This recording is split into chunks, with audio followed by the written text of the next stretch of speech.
NASWPA, and I have the pleasure of introducing to you today Chris Rich, who is the Coordinator of Health Services at Milton Hershey School. He's also the current chair of the Ethics Committee at NASWPA and a past president. So definitely an expert on the topic at hand today, and we're really excited to have him. If you look in the control panel on the side of the screen real quick, there are a couple handouts. You'll see a handout section where you can download those three. And those are going to become more applicable as we go through this presentation. Just so you're aware, you're able to download the PowerPoint if that's something you're interested in, and a couple other things there. The presentation is kind of broken into 4 sections. So if you want to ask any questions, there's a questions section in the control panel here. Just go ahead and enter your questions, and we'll try to get to those in between each of the sections. We'll have a little bit of time for some Q&A. So at that, I'll go ahead and pass it over to Chris to get started. All right. Well, thank you very much, Tyler. Really appreciate the opportunity to present to you here this webinar on the NASW Standards for Technology. This is an important document, and it's a very timely document that we have coming now. So as Tyler mentioned, I am the chair of the Ethics Committee for NASW, and have been associated with NASW for a long time. So I really appreciate all their work and advocacy and things they do on behalf of social workers in Pennsylvania. So the new standards in technology has been a work in progress. One of the things that you'll notice about the standards is that this is not just the work of NASW, but 4 major social work organizations. And one of the things that I want to point out immediately with this is that what a great thing it is that we have had this collaboration with these 4 organizations. One of the things that oftentimes happens in social work circles is that we work in silos, and we don't kind of work with other organizations. So you'll see this is a contribution of NASW, of CSWE, of the ASWB, as well as the CSWA. So those 4 major social work organizations have all contributed to the new technology standards. As Tyler also mentioned, that we do have the standards included for you to download.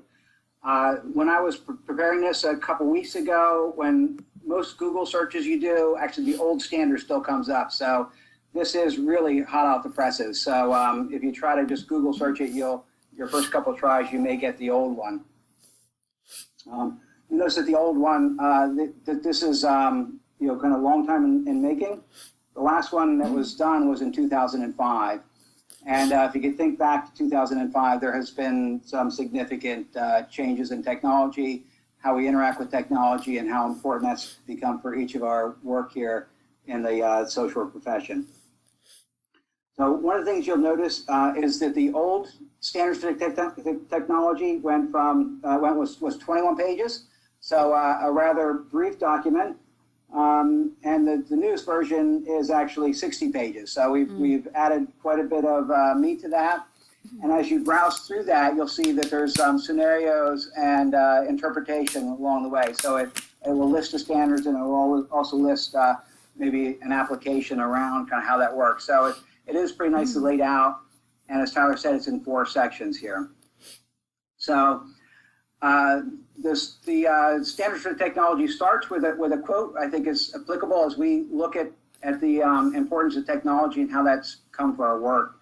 The fact that we're doing this webinar here is a very good example of what we can offer that even just a few short years ago, we wouldn't have the technology or ability to do that. So we have the opportunity to meet, and I understand there might be up to 90 folks here.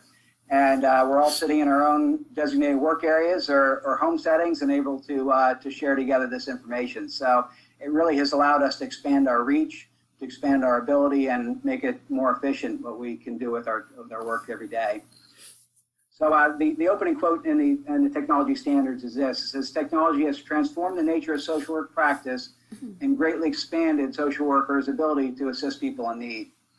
And technology has come with a lot of new tools that we have to reach our clients and reach our client populations, inform people about our practice, inform people about what the needs are out there, and be able to expand our reach here.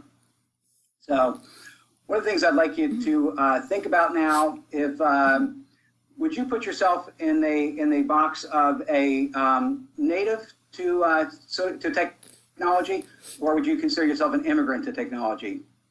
So our social work natives would be folks that grew up in the internet age, in the age of technology, and that had these tools available to them from a very early age. For some of us who are a little more aged in the room here, we consider ourselves social work immigrants or technology immigrants. That this didn't come naturally to us. This kind of came upon us as we were in different stages of maybe our adulthood or later adolescence. And so we've kind of been forced to kind of learn as we go here, as opposed to being able to pick up from it naturally.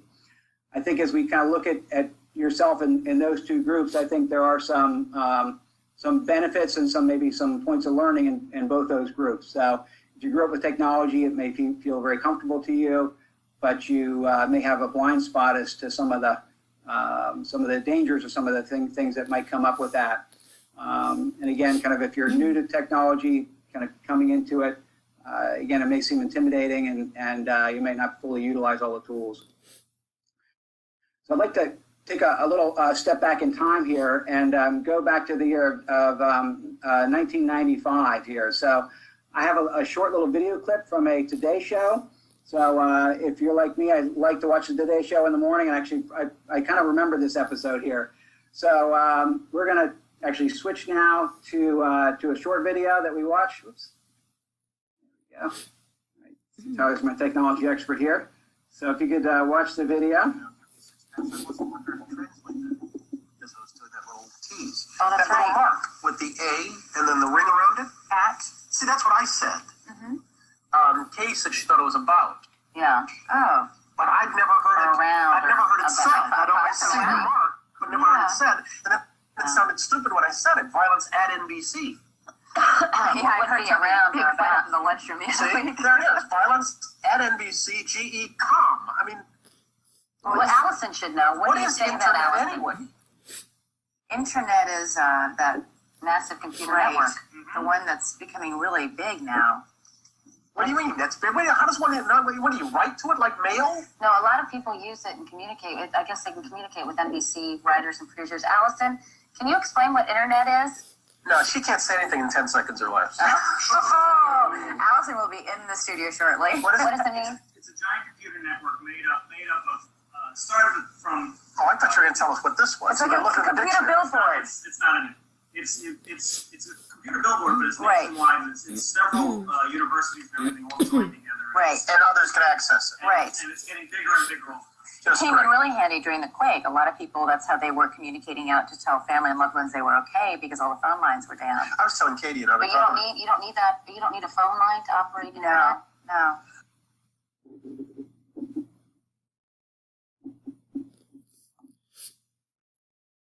Right. So that. I think about this. And what about this internet thing? Do you know anything about that? Sure. That's also a funny clip. If you get a chance to watch that. I was going to help me get back to the right page there. There we go. Thank you, Tyler. All right. So 1995. Just kind of that video just really highlights to me the how far we've come, and to see them use about what the internet is or what that @ sign means is pretty comical and pretty interesting to think back at kind of how far we've come in just a relatively short amount of time. So for us as social workers, technology has, again, some pluses and minuses to it. So on the plus side, it's created new ways for us to reach our clients. So again, these webinars and other ways we can provide training, we can provide information, we can provide education in ways that we were never able to do before. We were able to create new solutions for social problems. So the social problems haven't gone away.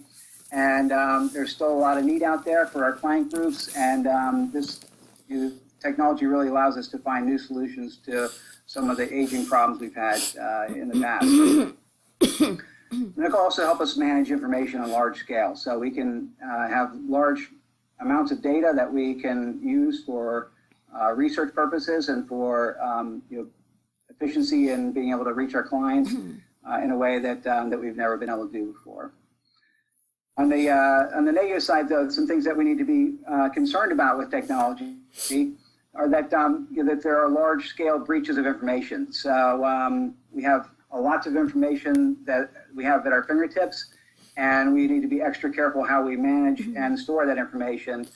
And we have a responsibility to keep that information safe, even though it may be in a format that's hard for us to kind of understand all the implications around.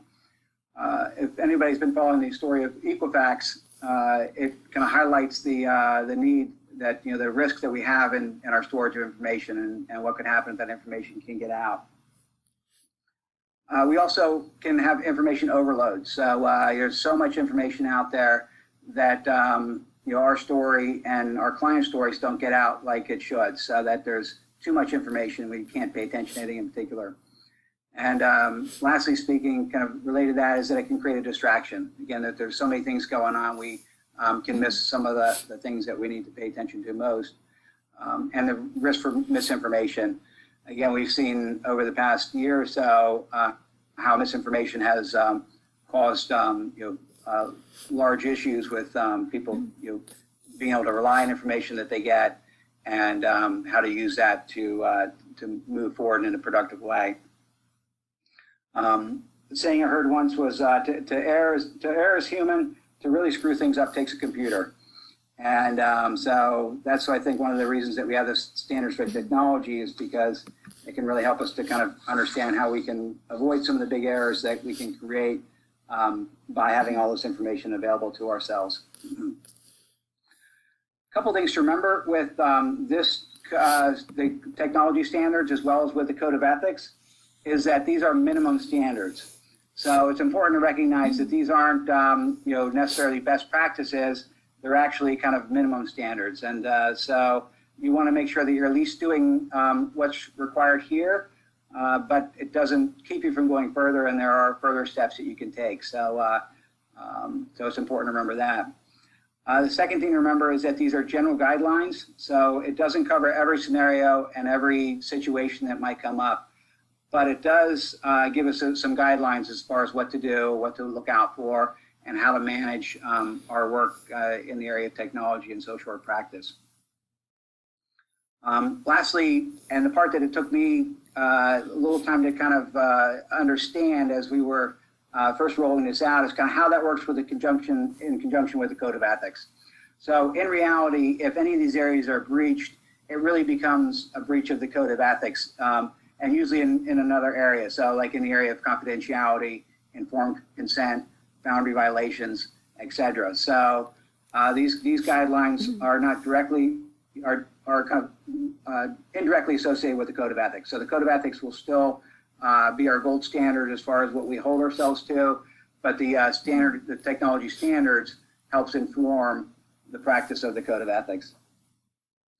Also, to put in a plug around the code of ethics, that this technology standards came out this summer, and we are actually getting ready to roll out the new code of ethics as well. So I think there's a training even as early as today for people in the ethics committee to get a sneak peek at that. So it's as hot as the unveiling of the new iPhone. We have our new ethics standards that we're also going to be unveiling here over the next couple months, and those should be out for distribution by Christmas time or early January. So we're looking forward to that. There's a number of different standard changes, again, mostly in the area of technology, and some updated language as far as some of the other areas as well. The other thing I want to say about this is that technology isn't inherently more risky or more ethical or less ethical than other social work forms of practice. So it's a new tool, and we just need to make sure that we know how to manage the tool in an effective way. So if we go to our standards, we really see the standards are broken up into 4 major areas. So those areas are, first of all, providing information to the public. So what's our responsibility, and what guidelines do we have around the dissemination of information to folks about what we do and about who our clients are and what their needs are. The second area is in the design and delivery of services. So that's actually one of the larger sections. The third section, which we need to pay particular attention to, because I think it's fraught with risk, is that's gathering, manage, storage, and access of information about our clients. And that's an area that tends to be right now where the most questions lie, and about where, in my mind, some of the most risks lie, because I think understanding where the information is going as we're keeping it on electronic formats is something that I think there's a learning curve for, and I think we have a lot of work to do in that area. And lastly is the education and supervision of social workers through technology platforms. We see more and more programs going online, and more and more trainings like this going online. And so what are the standards? What do we need to be aware of around both the delivery of social work education, of continuing education, and our work in supervision with our fellow social workers? All right, if we go to our first section, that actually is our shortest section, actually. So there's only 2 standards listed in this, so it's pretty straightforward. This 1.01 and 1.02. And when providing information to the public, they shall take responsible steps to ensure the information is accurate, respectful, and consistent with the NASW Code of Ethics. And the second one is closely related to that when we represent ourselves or the information, that it's represented accurately, and that we take reasonable steps to make sure it is truthful and honest and straight and forthcoming, and that we're only using trustworthy sources. So a few things about this is that this is kind of where a lot of the social media discussion comes into play, and a lot of kind of understanding our boundaries around how to represent social media and how to use that as an effective tool. We see a lot of news stories around with the fake news has become kind of the catchword this year. And so we need to make sure as social workers we're not promoting any fake or false or misleading stories, and that the things that we decide to post or repost are accurate and to the best of our knowledge, truthful information. I also think the issue of kind of it comes up with social media is around inflammatory remarks, that oftentimes we tend to post things that we might not say to each other in person, and the dialogue can quickly go downhill and can create some hard feelings amongst folks. I think kind of closely aligned with that is that social media, we're able to pick kind of who we listen to and who we don't listen to. And I think there's also a danger that we become myopic in our approach, that we tend to kind of unfriend or unclick folks that maybe disagree with us, and it becomes an echo chamber, and we just listen to the voices that support our positions or our particular viewpoints, and we don't get a chance to listen to opposing viewpoints as well. So I think it is important whenever we're discussing a lot of these topics that we bring a lot of different viewpoints and discussions at hand here, so we can better fully understand the topic.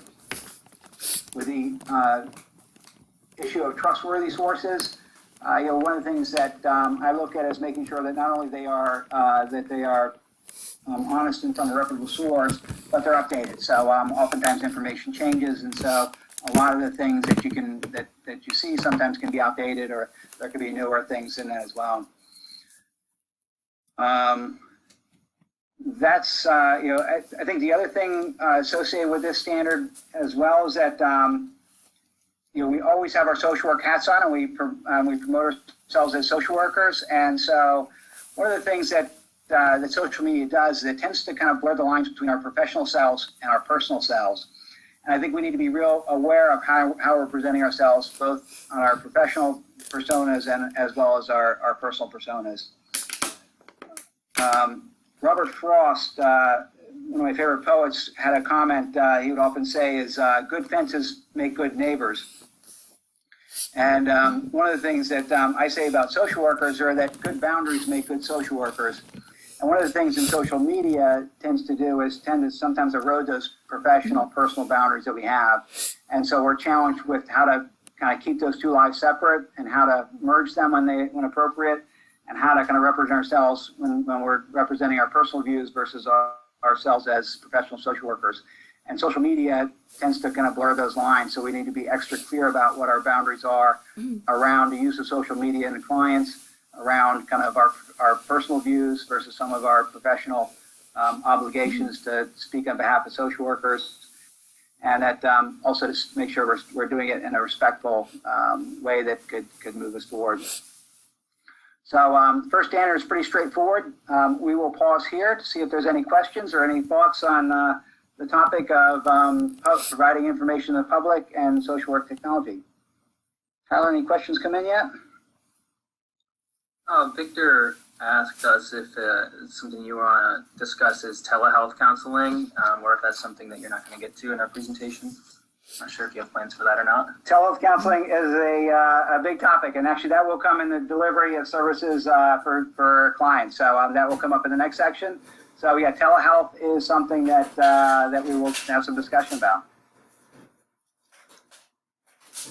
Cool. No other questions at this time. If you guys want to ask questions, again, you can ask those in the chat section in the control panel or in the questions section. So feel free to go ahead and type those in, and we'll take frequent pauses to try to get to those. They're talking about like using social media and the internet to disseminate information to clients, and how that's like posing a whole new design and delivery of services. So ball this is the next of section. wax. Again, it's one of the largest sections, and this is really years ago at the heart of he what just we do as posted social a video workers. So about the direct practice. oh my god, this is a woman. So she's a in this section, newscaster. She's on in the morning on like one of the listed. talk shows. But I don't think And she's they are on broken anymore. up into two sections. It was a video of section is her, around like back in the individuals, day, families, and groups. where they were saying, okay, And the what is second that section A is with the around circle around it? Like, organizations, where is this all coming from? And it was like the at administration and symbol, policies. like So when the one looks internet. at more macro And then practice, and the I don't first know if it section was looks who's more the black at, guy who lost a ton of weight? micro-practice. Al Roper. So it was he was on the show. Right, so we will And he take a said, minute so to can look at, somebody explain to us what this whole internet thing is? Section of I'm like, part oh my A God, of because it seems like a section 2, lifetime and ago. that's around the delivery of services. But now we can't imagine life around without it. individuals, So it's families and communities. crazy. So there are 14 standards here. So the first one is around ethical use of technology to deliver social work services.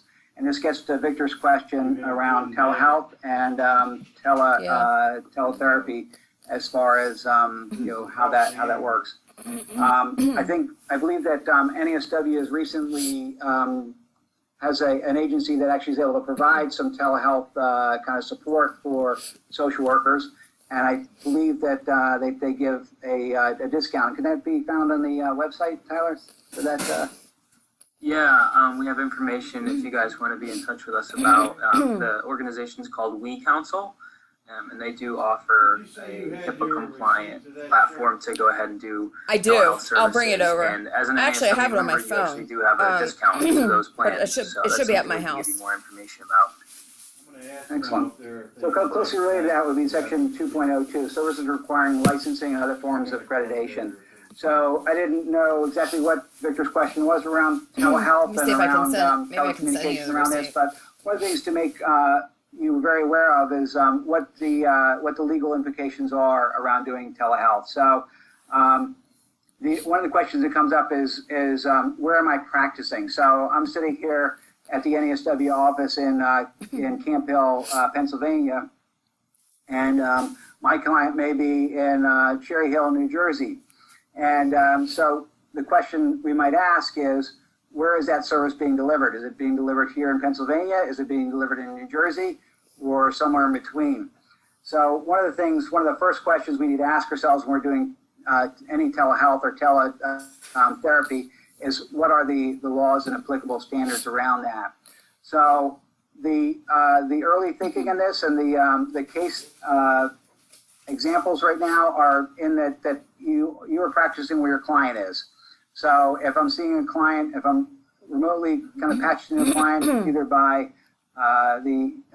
either face-to-face or some kind of a video conferencing or email, my service is being delivered where the client is sitting right now. So so that would be New Jersey. So it would be my responsibility to be up to speed with my licensing in New Jersey and my any kind of applicable laws about who could practice, when could practice, and how practice should be delivered.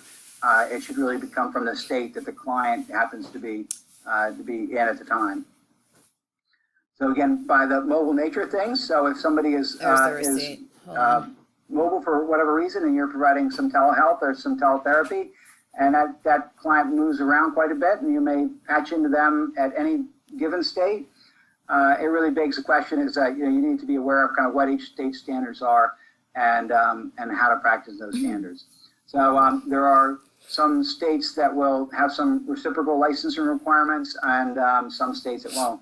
Some states have very high standards as far as what the practice standards are, and some states have very low standards at all. So it's important to know where your clients are, what the applicable laws and licensing requirements are for those, and making sure that you're in compliance with that, because you will be held accountable for where the client is the services are being delivered. That being said, it does open up new avenues for seeking clients and getting clients from a wide range of folks, a wide range of places. This really does open up a lot of our rural communities. So oftentimes, or to populations that don't travel for whatever reason, either through physical limitations or transportation issues. So it really does open up the possibility to expand your practice and your expertise to folks that are very far away from where you happen to be. It can be a very efficient way to deliver services. Did Victor have a particular question around that, Tyler, that came up, or is that? He didn't specify anything specifically about the telehealth portion, so just a general overview I think is good. Whenever we do have a stopping point, we do have a few questions. Okay, great. All right. First of all, let's being aware of what the laws and the governing provisions are for that area. So that's important to kind of be aware of where those standards are and make sure they do that. The issue of informed consent. So informed consent is the foundation of kind of a starting off on our therapeutic relationship.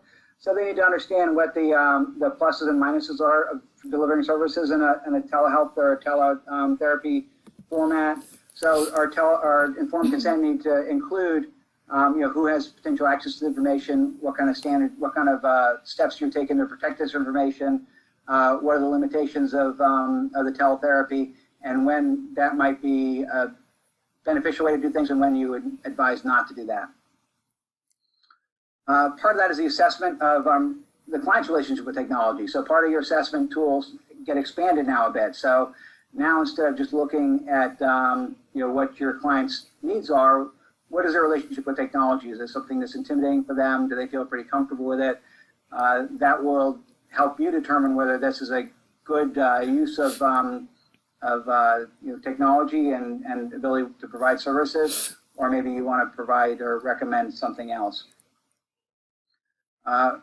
This allows us to improve our competency. So now we have an ethical responsibility for competent practice. So now we have this technology. Part of our ethical responsibility is not only to know our trade, the ins and outs of the professional topic we're working on, but also how technology can be beneficial and how what some of the risks are in it as well. So we need to expand our knowledge base, and so part of our responsibility is understanding how and when to use technology and what are some of the pitfalls around it. As we talked about, confidentiality is a huge issue because it opens up for the possibility of inadvertent violations of confidentiality that we may not foresee. It expands the possibility of inadvertent breaches, and so we need to be aware of what those breaches are and how to protect ourselves against those. Things like electronic payment come up. So how do we get paid for the services, and how do we make sure that that's done in an ethical manner as well? We talked about boundaries a bit, but again, I think we need to look at technology as kind of redefining some of the boundaries we have, and so we need to look carefully at the boundaries that a lot of technology offers, and make sure we have clear definitions and clear boundaries around what we do and how we use technology. Do we have a social media policy? So if I was doing a polling question, that would be one question I'd ask. So if you would just ask yourself that, does your organization or does your practice have a social media policy? And is it up to date and is it being used? And so that's something that you might want to consider putting into practice as you need to. Using personal technology for work purposes. So again, we have all these devices, and some of them are either owned by you and shared, used for business purposes, and vice versa. And so we need to be real clear about what our boundaries are for personal use around technology that we also are using for work purposes, and what are the breaches in that. So sometimes going to a particular website may make you vulnerable to being hacked, and may open up client information that you would never have imagined happening. Another thing to think about is unplanned interruptions of social work services. The services that we provide are often life sustaining. So I never want to underestimate the power of social work and the work that we do. And so if we enter into a relationship where we have a telehealth or teletherapy going on, what happens if there's internet interruptions or services, things beyond our control that we're not able to provide services? We need to have a plan around that. Closely related to that is around emergency situations. So we see the hurricanes that have decimated the South quite a bit, and into Puerto Rico, and we have new opportunities around those emergency situations. And also, it's important to kind of check the laws around that as well, because oftentimes in times of crisis, a lot of these laws around licensing requirements are suspended. So, so there may be a chance to actually provide some emergency mental health care from afar in a crisis situation, and we need to be aware of where that crisis took place, whether they suspended those licensing requirements, and what are the conditions around that suspension. And how we do testimonials, how we do electronic. Can we report to courts through electronic testimony? That's getting to be a bigger thing, and kind of again, what are our boundaries around that? So Tyler, I understand we have a few questions. Yeah, the first two are actually pretty related. Joy asked, should I have two accounts, one for professional and one for personal use? Can you just have one Twitter and one Facebook? And kind of going along with that, Victor chimed in that, what about having a professional page? You talked a little bit about this. I've had some clients do Facebook stalking of me who actually admitted to this as well. I started a professional page to hopefully stop some of that. Besides for controlling privacy settings, any other ideas for reinforcing those boundaries? That's a great thing, and that's something we really do need to be very aware of. And sometimes it's a little hard to know exactly what you're opening yourself up to when you sign up for a Facebook or a Twitter account. And so keeping those boundaries. So yeah, I would recommend at all possible that to have a professional page and have a personal page, and the more that you can keep those separated, generally speaking, that's the better way to do it. Again, as you do your professional page, making sure that stays current and updated, and that there's relevant information, and that you direct folks to that page opposed to your personal page. Clients will seek out your information, whether you know it or not. So it is good to be aware that will happen, and that you need to take reasonable steps to protect yourself and your identity, especially depending on your client population. That you need to make sure that you're aware of what the limitations are, and how to keep your information as private as possible. Awesome, yeah. Gillian also added, I currently have a client in an inpatient psychiatric setting who I'm not able to obtain any information from due to her mental status. To what extent, if any, am I permitted to use technology to attempt to gather information about this client and possibly try to locate family? She's been unable to provide a history for about 2 months. That is a great question. Yeah. Generally speaking, the code prohibits or strongly discourages, I should say, using Google searches or using different search engines to find out information for your clients. You could probably make a reasonable argument that in an emergency situation that would be relevant. So yeah, if you need to find out other family members, if the patient is kind of stuck in a hospital setting and you're looking at discharge plans, I would think it would be reasonable to do a search to help locate some family members that might be helpful. But it would be something I would be very cautious about getting into. So oftentimes we want know about our clients in a different way, and so we might be tempted to do Google searches on them or see what they're up to on Facebook. That, generally speaking, is discouraged and could open doors you're not quite wanting to get into.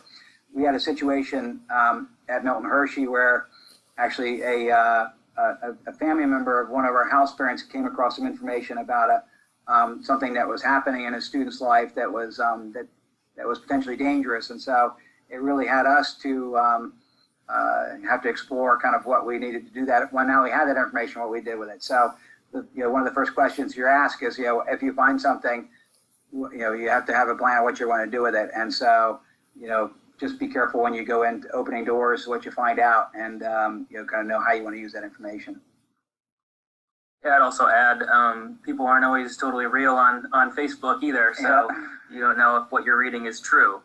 You can't always trust that. Another question here from Victor. His wife and him opened a clinic together. A new appointment system that they have sends emails and text messages as reminders. Do we have to get written consent for those reminders, or is it implied by giving us that information? That's a great question. I will tell you my standard around emails and texts, and again, this is an area that I think we're still exploring. And we have a person at Milton Hershey that's responsible for internet safety, and so I had a discussion with him about this. And what he recommended is that there needs to be no more than if anytime there's two pieces of identifiable information, that's too much information. So when you look at sending an email, a name is okay as long as it's not associated with say a birth date or patient number or anything else. So if you could make sure that your email or even text information is only has one piece of identifiable information, I think you're reasonably safe. So with the implied consent, that's a good question, actually. I would probably recommend that there be a box to say I consent and what the consent is around. So again, whenever you look at informed consent, it's really around what's the nature of that? What's the nature of that relationship? And so if you had a release or when in your form that you asked for their email address, that you put in there that I give consent to to use this for appointment purposes only. It can be a great tool. It can be real nice for clients to get in and cancel appointments if they need to, add appointments, and so that's a very good tool. But again, I think you need to have the clients understand what you use that for and what you don't use that for. Part of that informed consent, I'd also put in there around that it's not checked for emergency purposes, and that if they have a crisis, that there's a clear delineation of how to get that information to you through a crisis situation. So it may be in your mind used for appointment purposes, but the client is in a crisis and they email you thinking that they'll have 24-hour access to you, and that's that can't be implied in that. So you need to be real clear about what the purpose of emails are, how you respond if they put something in there that kind of falls outside of the scope, and that how they would respond in different areas of need. Awesome, thanks, Chris. That's all the questions for right now. All right. So let's go to the area B of the section 2 here. So this would be around the delivery of there's more of the kind of the macro practice issues. There we go. All right. This is looking at things like kind of what our organizations are responsible for. The first area of concern around this is around the organization and advocacy. Closely related to that is fundraising. So these aren't kind of terribly new for technology. So if you look at them, they're kind of the practices you do if you were practicing with any other kind of means. That it's truthful, that it's honest, that it's forthcoming as far as information, what the funds are going to be used for, what your the purpose of disseminating the information would be. So the more open and honest we are about why we're communicating, what we're communicating, the better off we're going to be, and the more successful we'll be in our practice as well. Around the primary commitment to clients, so we like to think this technology is used for the benefit of our clients, not for the benefit of us. And so we need to make sure whenever we're using technology, so we need to ask ourselves, is this something that's going to be good for us, or is it going to be something good for our clients? And so our premise is always on client care and opening new doors for them opposed to opening new doors for us per se. The issue of confidentiality. Again, I would encourage everybody to look at your confidentiality policies, look at potential, how this fits into technology, how that's being explained through any communication you have through releases or informed consent sheets or anything like that. And there should be a section in there about how you're storing information, if you are storing information electronically, and what protections that you're putting in place to make sure that that's covered. So Tyler used the word HIPAA, I believe. So one of the gold standards are that things need to be HIPAA compliant. So a little kind of fun fact about HIPAA that kind of gets forgotten, that the HIPAA stands for the Health Insurance Portability Protection Act, and actually the founding of the HIPAA actually comes from the old Clinton healthcare plan that was proposed a long time ago to help deal with the situation that we're kind of current discussion around, is that the issue of pre-existing conditions and how health insurance can be portable from, without penalizing people with health conditions moving from one health insurance to another. So, of course, as we know, a lot of that didn't get passed, but one of the things that actually was moved forward to that was around the issue of privacy and protection of health records. And it again, kind of when it was written, they had no idea all the changes in technology that we would be dealing with today. So even that's a little outdated at this point. But HIPAA is still our gold standard around issues of confidentiality and what our responsibilities are. So we need to make sure that things are HIPAA compliant. And there is a HIPAA standard around some of these technologies. And organizations that you're doing business with, that is one question you want to ask right off the bat: is this a HIPAA compliant form of communication? So, and things that you think might be HIPAA compliant are not necessarily. So, one of the big areas of concern was around Google and around different FaceTime kind of video conferencing kind of thing. So most video conferencing, at least most kind of standard out of the box video conferencing, is not HIPAA compliant, and you can't assume any kind of confidentiality or any kind of privacy in that. You'll see a kind of recurring theme around boundaries that's kind of falls through all these different areas, is that, again, boundaries are such a primary care issue for us as social workers. It really does hit every level of practice. The other thing wanted to say about boundaries is that it's one of those things that that in every area of practice we need to make sure we're aware of. Any unique needs that come up, so we also need to be aware that there are some needs that may come up that we're not we're not aware of. So we need to ask our clients, do you have any particular needs that we need to be aware of, and that as far as technology goes.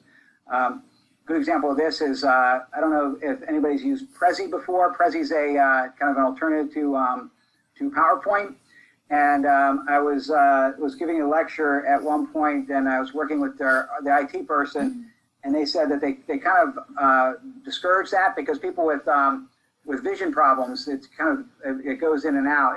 The way it kind of works is that it kind of goes from one slide to another, kind of zooms in and out. And he said it could make people feel dizzy in certain ways. So it's an area that I wouldn't have necessarily thought about that, but it's something to consider kind of your audience when you're using whatever electronic platform you're using.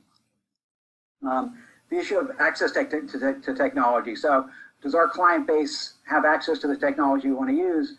Again, we talked about the use for for folks that are not mobile, how good the tools may be.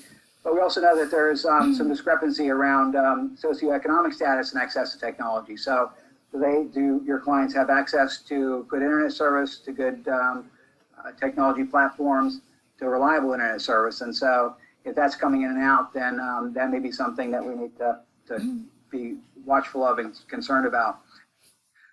We actually notice with our clientele that actually the email addresses is much more stable than telephone numbers. So telephone numbers tend to come and go. They tend to either kind of use pay-as-you-go phones or they change their number frequently, but their email address tends to stay pretty solid. And so we found that to be a good tool for being able to keep in hold of some of our family members or some of our kids, because the email tends to be a little more stable sometimes than telephone numbers. Our needs assessments and evaluations change a little bit as our technology changes. So again, we need to take some more things into consideration. One of the things that we need to ask ourselves is what we don't know. So the client is sitting right here before us. We need to be aware of what else might be going on that we may not know if they're here, but also we have less information. So we have more blinders on by offering technology in this way, by offering services this way. So we need to be aware of also what we don't know and making sure we account for that as much as possible. We need to be knowledgeable about and competent in our area of practice. We need to be in control of our message. This is an important one. Twitter has kind of taught in a number of different, very difficult examples for folks is that people can lose control of the message very quickly. And there's been a number of cases where people put something out there where they thought would be positive, and it was taken much more of a different way. And by that point, social media kind of took it in its own way, and you can't put the genie back in the bottle there. With online research, gives us new tools to access information. But again, our responsibility is to make sure that information is good. So just because there's a lot of information out there, a lot of it may not be accurate, may not be updated. So we have a responsibility to make sure that as we're doing research that we're double checking our sources there as well. And again, having a good social media policy for your organization. And if I was doing a polling question, I would ask here, does your organization have a social media policy? And if you don't, I would encourage you to adopt one, to look at that is in your area of practice right away. So with that, any new questions come in, Tyler? Yeah, just one quick question from Dawn. What is your response to a staff that accept a friend request from a client from many years ago? Is there a time restriction, or is it never permitted? Well, one of the things that you'll notice about the code of ethics and about the standards for technology, there are very few nevers or absolutely do nots in there. So most of these standards do come with a little bit of wiggle room. So and they tell you to avoid that. So again, if you look at, say, the code of ethics, this would fall under potential dual relationships.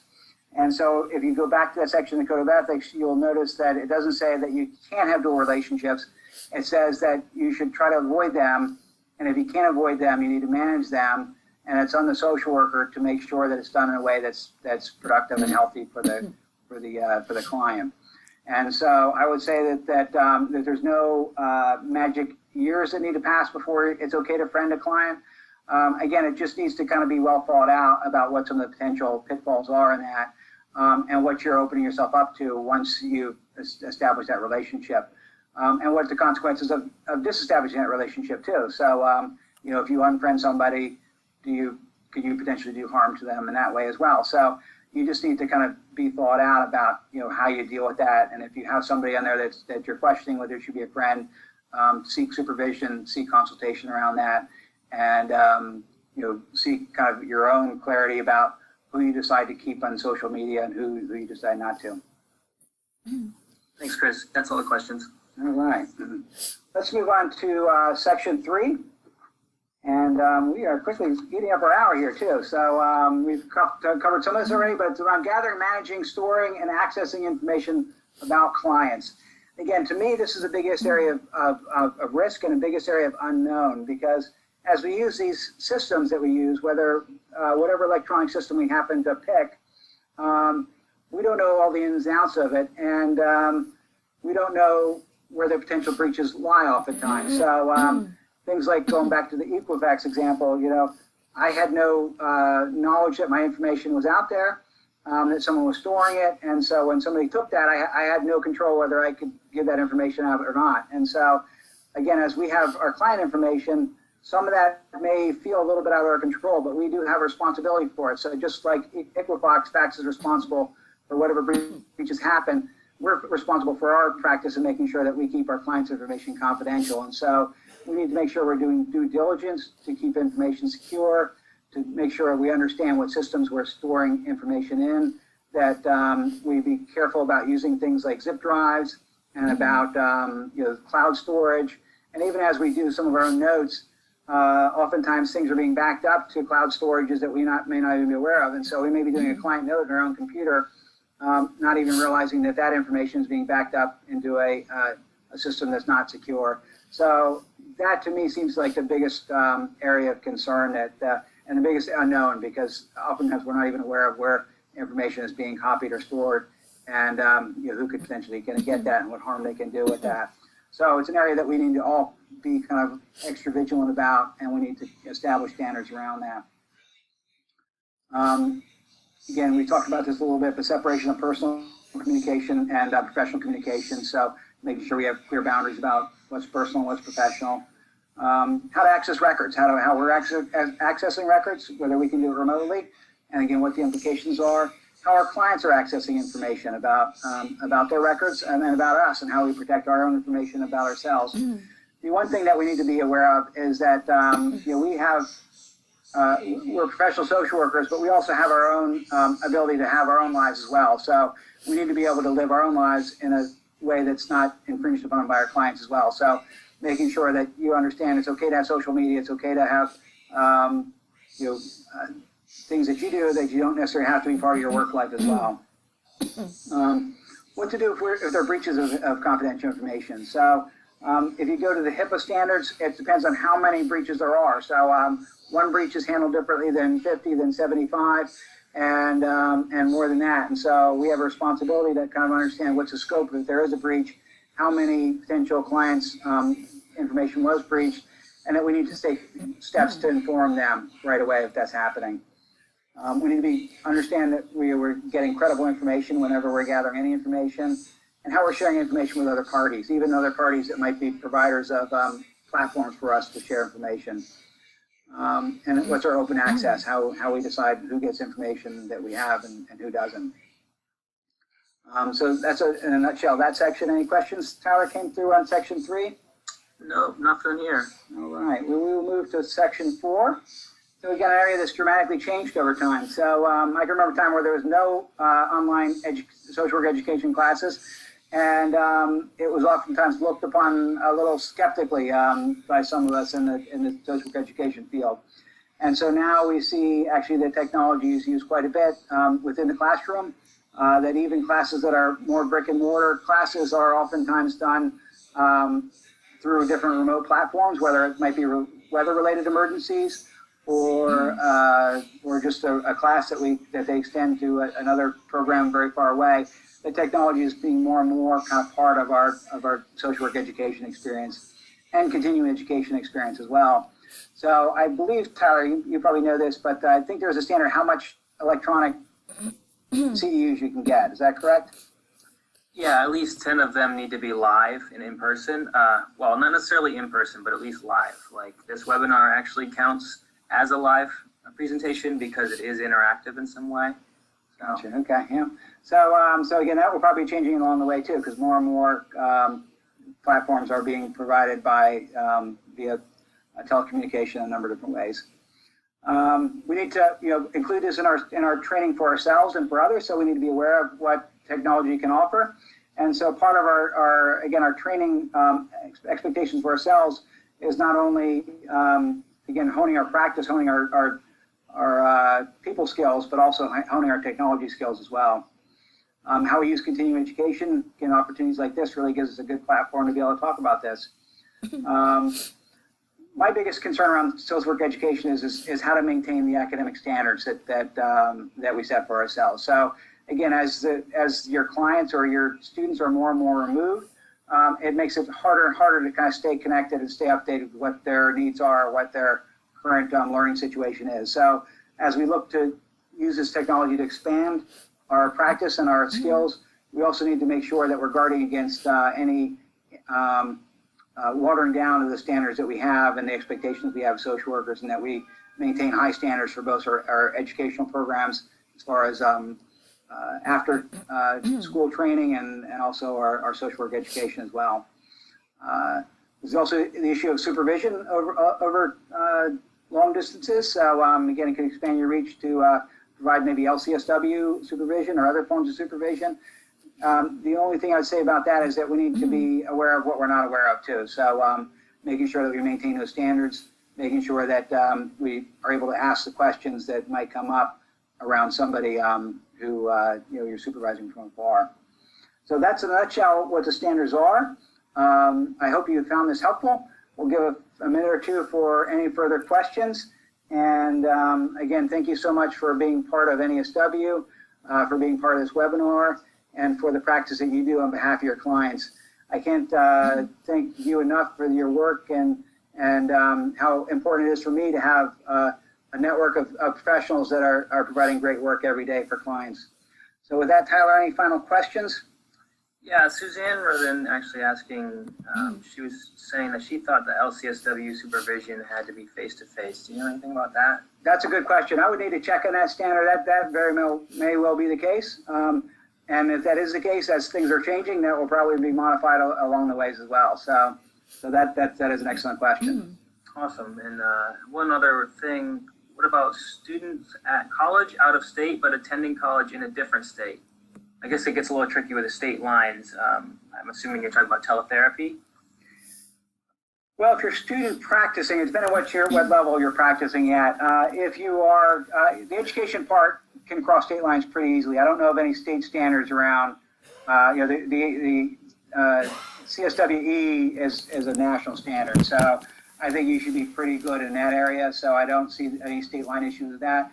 I can see an issue of practicing across state lines. So if I'm supervising, say, an MSW student that's practicing in Alabama, I would need to be aware what the Alabama standards are, so I help direct and train that social work student. I think she's wrote in actually to follow up. It's more of a therapeutic relationship, so I guess that would go along with the teletherapy. Correct, absolutely. So you need to make sure that you're using the standards of the state that client happens to be in at the time.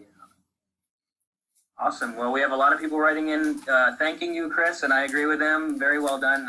We appreciate the education. I know this is a topic that's going to continue to expand, and we will all be watching out for changes in the future.